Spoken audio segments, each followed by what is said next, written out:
जननी जन्म सौख्यानां वर्धने कुल संपदं पदवी पूर्व पुण्यानां लिख्यते जन्म पत्रिका आदित्याय च सोमाय मंगलाय बुधाय च गुरुशुक्र शनिभ्यश्च राघवे केतवे नमः गजाननं भूतगणादिसेवितं कवित्तजम्बो पलसारभक्षितम् उमासुतं சோகவிநாசகாரணம் நமாமி விக்னேஸ்வர பாதபங்கஜம். மகாகணபதி துணை கொண்டு உலகெங்கும் வாழக்கூடிய நெக்ஸ்ட் ஜென் நேயர்கள் அனைவருக்கும் வணக்கம். நான் உங்கள் டாக்டர் வி ராஜ்குமார் சிவாச்சாரியார் பேசுகிறேன். எல்லாரும் எப்படி இருக்கீங்க? நலமாக இருப்பீங்க நம்புகிறேன். இன்றைய தினம் இப்போ இந்த பதிவில் நாம் பார்க்கக்கூடியது பிறக்கின்ற பிரபவ வருஷம், தமிழ் புத்தாண்டு, சித்திரை மாதம் எப்படி இருக்குது, 12 ராசி பரியந்தம், மேஷராசியிலிருந்து மீனராசி பரியந்தம் எப்படி இருக்குது, என்னென்ன சூழ்நிலைகள் இருக்குது, 12 ராசிக்காரர்கள் என்னென்ன விஷயங்கள்லாம் ப்ளஸ் மைனஸ் நமக்கு இருக்கக்கூடிய ஏற்றத்தாழ்வுகள் என்னென்ன விஷயங்கள்லாம் நமக்கு வரும், என்ன அடுத்து வரக்கூடிய குரு பயிற்சிகள் எல்லாம் அடுத்தடுத்து சில பயிற்சிகள்லாம் இருக்குது. ஸோ அப்போ இந்த 12 ராசிகளுக்கும் எப்படி இருக்குது அப்படிங்கிறது நம்ம பார்க்க போகிறோம். இந்த ராசியானது இப்போது சித்திரை மாதம் தமிழ் புத்தாண்டு அப்படிங்கிறத நம்ம சொல்கிறோம். இப்போ மேஷராசி தான் பார்த்திங்கன்னா சித்திரை மாதம் அப்படின்னு சொல்லுவோம். ரிஷப ராசி அப்படின்னு சொன்னால் வைகாசி மாதம் அப்படின்னு சொல்கிறது.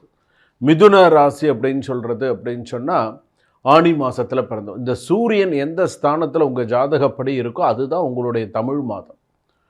உதாரணத்திற்கு சூரியன் கன்னியா ராசியில் இருக்குது அப்படின்னு சொன்னால் நீங்கள் புரட்டாசி மாதத்தில் பிறந்திருக்கீங்க அப்படின்னு அர்த்தம். புரட்டாசி மாதம். இப்போ சூரியன் கடகத்தில் இருக்குது அப்படின்னு சொன்னால் நீங்கள் ஆடி மாதத்தில் பிறந்திருக்கீங்க அப்படின்னு அர்த்தம். ஸோ இது போல் 12 ராசிக்கும் பார்த்திங்கன்னா இந்த சூரிய பகவான் இந்த மாதம் வரக்கூடிய இது இப்போ மீனராசியிலேருந்து மேஷ ராசிக்கு சூரிய பகவான் பிரவேசிக்கிறார். அதுதான் பார்த்திங்க அப்படின்னு சொன்னால் புதிய, அதாவது அந்த தமிழ் புத்தாண்டில் பார்த்திங்கன்னா இந்த சூரிய பகவானை பேஸ் பண்ணி தான் எல்லாமே.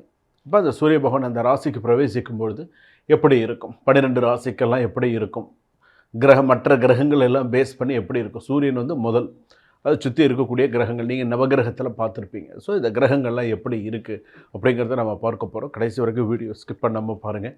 நிறைய நல்ல விஷயங்கள் இந்த சித்திரை மாதத்தில் செல்ல வேண்டிய முக்கிய ஆலயங்கள் மற்றும் பரிகாரங்கள் என்னென்ன செஞ்சுக்கணும், என்ன ஏது எல்லாமே விலாவரியாக விரிவாக பார்க்க போகிறோம். வாங்க வீடியோக்குள்ளே போகலாம். கும்பராசி நேயர்களே, கும்பராசிக்கு எப்படி இருக்குது? சதய நட்சத்திரம் கும்பராசி, அவிட்ட நட்சத்திரம் கும்பராசி, புரட்டாதி நட்சத்திரம் கும்பராசி. அப்பா, நான் கும்பராசிக்கு ஒரே ஒரு விஷயம் சொல்கிறேன். உங்களுக்கு ஜென்ம சனி மட்டும்தான் முடிஞ்சிருக்கு. இப்போ குடும்பஸ்தானம், குடும்ப தன வாக்குஸ்தானத்தில் 2ஆம் இடத்துல சனி இருக்கார். பேசினா பிரச்சனை வரும்.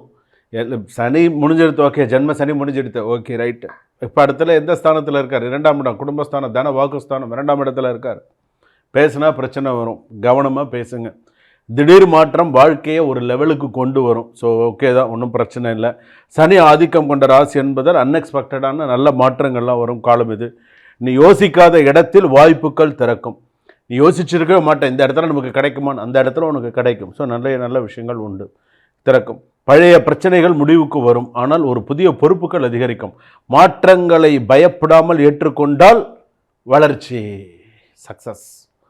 ஸோ நீ பயந்துட்டேன்னா முடிஞ்சு போச்சு. பயப்படாமல் இரு, தைரியமாக இருக்கும். எது வந்தாலும் பார்த்துக்கலாம். என்னையா எது வந்தாலும் பார்த்துக்கலாம். நம்மளால் முடியாததா அந்த மாதிரி கும்பராசி நினைக்கணும். கொஞ்சம் நீ பயந்த மாதிரி காமிச்சுட்ட ஏறி மிதிச்சுட்டு போயிட்டே இருப்போம், அவ்வளோதான். அதனால் பயப்படாமல் தைரியமாக, முன் வச்ச காலை பின் வைக்காமல் தைரியமாக போ. நான் உன் கூட இருக்கேன்னு கூட நினச்சிக்கோ, தைரியமாக போ, பார்த்துக்கலாம். எதாக இருந்தாலும் பார்த்துக்கலாம்.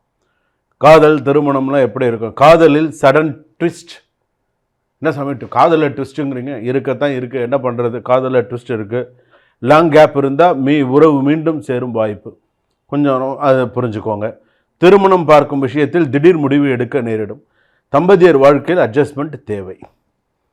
திருமணம் பார்க்கும் விஷயத்தில் திடீர் முடிவு எடுக்க நேரிடும் அப்படின்னு சொன்னால், இப்போ ஒரு லவ் பண்ணுறீங்க, ஒரு காதலிக்கிறீங்க, ஒரு கல்யாணம் பண்ணணும்னு நினைக்கிறீங்கன்னா, இப்போ இந்த வருஷம் முடிவு எடுத்தால் தான் உண்டு, அடுத்த வருஷம் முடியாது, இந்த வருஷம் எடுத்தே ஆகணுங்கிற ஒரு கட்டத்தில் இருக்கீங்க. அந்த ஒரு இக்கட்டான சூழ்நிலையில் இருக்கீங்க அப்படின்னு கூட சொல்லலாம். குடும்பத்தில் அன்எக்ஸ்பெக்டட் சுச்சுவேஷன்ஸ் வரும். ஆனால் நீ காமாக இருந்து ஹேண்டில் பண்ணணும். சகோதர உறவுகளுடன் மேம்படும்.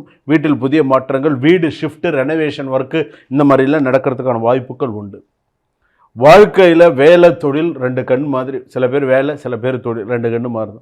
வேலையில் ரோல் சேஞ்ச் அல்லது சடன் ப்ரமோஷன் சான்சஸ். ஐடி தொழில்நுட்ப துறையில் இருப்பவர்களுக்கு growth ஸ்ட்ராங்காக இருக்கும். பிஸ்னஸ் ஐடியா புதிய வெற்றி தரும், இனோவேஷன் நல்லா எல்லாமே நல்லாயிருக்கும். நரம்பு கால்கள் சர்க்குலேஷன் பிரச்சனைகளில் கவனம் தேவை, ஸ்ட்ரெஸ் கண்ட்ரோல் அவசியம்.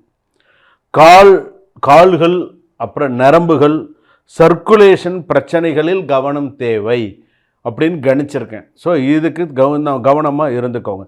ஸ்ட்ரெஸ் கண்ட்ரோல் ஸ்ட்ரெஸ் கண்ட்ரோல் இருக்குது, அது அவசியம் இருக்குது, பார்த்துக்கோங்க. கோர்ட்டு கேஸ் திடீர் திருப்பம் எடுக்கும். டிவோர்ஸ் விஷயத்தில் அன்எக்ஸ்பெக்டடான செட்டில்மெண்ட்டு நடக்கும். சரி போதும் இதுக்கு மேலே வாய்தான்னு போக வேண்டாம், செட்டில்மெண்ட்டுக்கு வந்துடலாம், பார்த்துக்கலாம், இனிமேல் செட்டில்மெண்ட்டு நடக்கும். அன்எக்ஸ்பெக்டடான செட்டில்மெண்ட்டு நடக்கிறதுக்கான வாய்ப்பு பிரபவா வருஷம் தமிழ் புத்தாண்டில் சில பேருக்கு இது மாதிரி இருக்குது. நல்ல முடிவு வரும், வாய்ப்பு அதிகம். ஸோ கவலைப்படாதீங்க. திடீர் பண வரவு, அன்எக்ஸ்பெக்டடான இன்கம் கிடைக்கும். அதே நேரத்தில் சடன் செலவுகளும் வரும். பிளானிங் முக்கியம். நீ என்ன வேணாலும் செலவு பிளான் பண்ணு. நீ அன்பிளானிங்கோடு இருந்தேன்னா சரியில்லை. With plan if you two anything that will become success. சரியா? ஒரே விஷயம், நீ கரெக்டாக நீ செஞ்சேன்னா உன்னுடைய முயற்சி உனக்கு எல்லாமே கை கொடுக்கும். அந்த மாதிரி பார்த்துக்கும். சனிக்கிழமை அனுமன் வழிபாடு, ஆஞ்சநேயர் வழிபாடு சனிக்கிழமையில் பண்ணு. கருப்பு உளுந்து தானம் கொடுத்தால் சிறப்பு. சரியா? கும்பராசி இந்த பிரபவ வருஷம் தமிழ் புத்தாண்டில் முழு கருப்பு உளுந்து தானம் கொடு. 1/2 கிலோவோ 1/4 கிலோ, உன்னால் என்ன முடியுமோ அதை தானம் கொடு. வெத்தலை பாக்கு பழம் வச்சு யாருக்காவது ஒரு பிராமணர்களுக்கு தானம் கொடு. சிறப்பு, நல்லதே நடக்கும். சரியா? சுபம்.